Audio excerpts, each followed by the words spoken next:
I have a personal commitment in front of you all and also to my family and to God and also to the memory of my Lola for striving to uplift my fellow countrymen in whatever I do.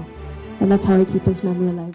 Leader, ama, at inspirasyon ng mga Tarlakenyo. Ganito bigyang halaga ng mga kababayan si Ambassador Eduardo Dandingco Huangco Jr. dahil sa mga naging kontribusyon nito sa buong probinsya ng Tarlac. Si Dandingco Huangco Jr. ang ika-20 gobernador ng probinsya ng Tarlac mula 1967 hanggang 1969.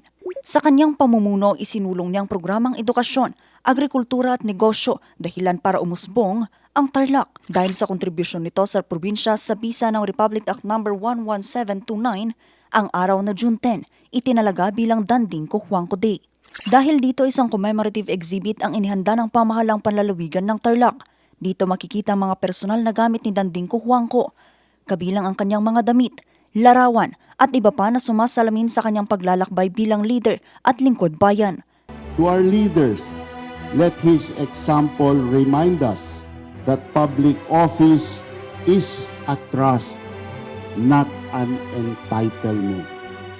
And to all of us, let this day remind us that the work of nation building belongs not to governments or institutions, but to every Filipino who chooses service over self-interest.